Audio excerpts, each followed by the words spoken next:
Hi అండి. Welcome to my channel. మీ ఇంటి అమ్మాయి గాయత్రి. సో, ఈరోజైతే మన ఛానల్‌లో నా స్టైల్‌లో టమాటా పచ్చడి చేశాను. చాలా ఈజీగా, క్విక్‌గా అయ్యే టమాటా పచ్చడి అయితే చేశాను నేను. ఎవ్వరైనా చేసుకోవచ్చండి. బ్యాచిలర్స్ కానీ, పెళ్ళైన కొత్తలో వాళ్ళు కూడా చేసుకోవచ్చు. సో, ఇప్పుడైతే మనం ప్రాసెస్‌ని స్టార్ట్ చేద్దాం. టమాటా, ధనియాల పొడి, ఎండుమిర్చి, పచ్చిమిర్చి, అల్లం వెల్లుల్లి పేస్ట్, నూనె, పసుపు, ఉప్పు, చింతపండు, కరివేపాకు, కొత్తిమీర అండ్ అలాగే జీలకర్ర, ఆవాలు గూడా. ఇప్పుడైతే మనము స్టవ్ వెలిగించి పాన్ పెట్టుకొని అందులో మనము ఒక 4 టేబుల్ స్పూన్ అంత ఆయిల్‌ని యాడ్ చేసుకుందాం. సో, ఆయిల్ కొంచెం మనకి హీట్ అయ్యాక ఇప్పుడు మనము ముందుగా ఆల్రెడీ కట్ చేసి పెట్టుకున్న టమాటా ముక్కలని యాడ్ చేసుకుందాం. ఇప్పుడు అందులోకి పచ్చిమిర్చి, అందులో నిమ్మకాయ సైజ్ అంత చింతపండు, పసుపు అండ్ అలాగే తగ్గినంత సాల్ట్‌ని యాడ్ చేసుకోవాలి. మీ రుచికి తగ్గట్టు. ఇప్పుడు ఒకసారి మిక్స్ చేసుకొని అందులో కొత్తిమీర ఇంకా కరివేపాకుని నేను యాడ్ చేసుకుంటున్నాను ఇప్పుడు. సో, ఒక్కసారి మిక్స్ చేసుకుందాం.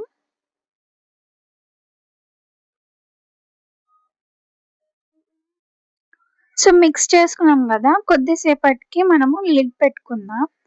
ఒక 2 మినిట్స్‌కి. మళ్ళీ ఇప్పుడు లిడ్ ఓపెన్ చేసి అందులో 1 టేబుల్ స్పూన్ అంత ధనియాల పొడి, ఇప్పుడు అందులోకి హాఫ్ టీ స్పూన్ అంత కారం వేసుకుంటున్నాను. ఇప్పుడు మరో స్టవ్ మీద మనం కడాయి పెట్టుకొని దాంట్లో 2 టేబుల్ స్పూన్ అంత ఆయిల్‌ని యాడ్ చేసుకుందాం.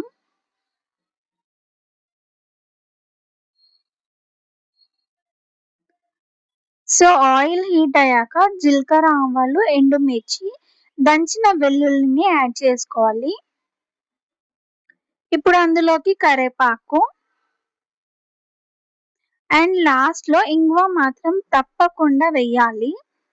టేస్ట్ అనేది చాలా బావుంటుంది. ఇప్పుడు లిడ్ ఓపెన్ చేసి టమాటాలు మగ్గాయా లేవా చూసుకోవాలి.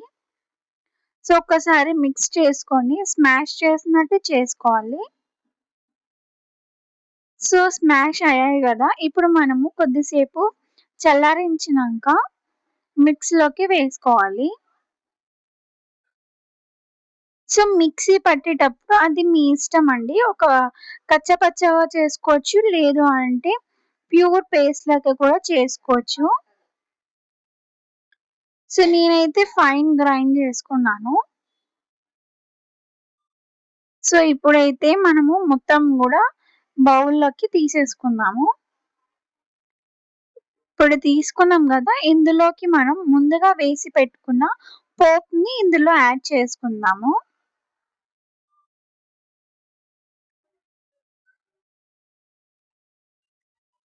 సో, ఇంతేనండి.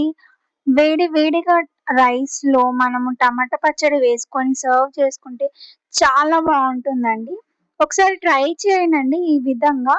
చాలా బావుంటుంది. Thank you for watching this video.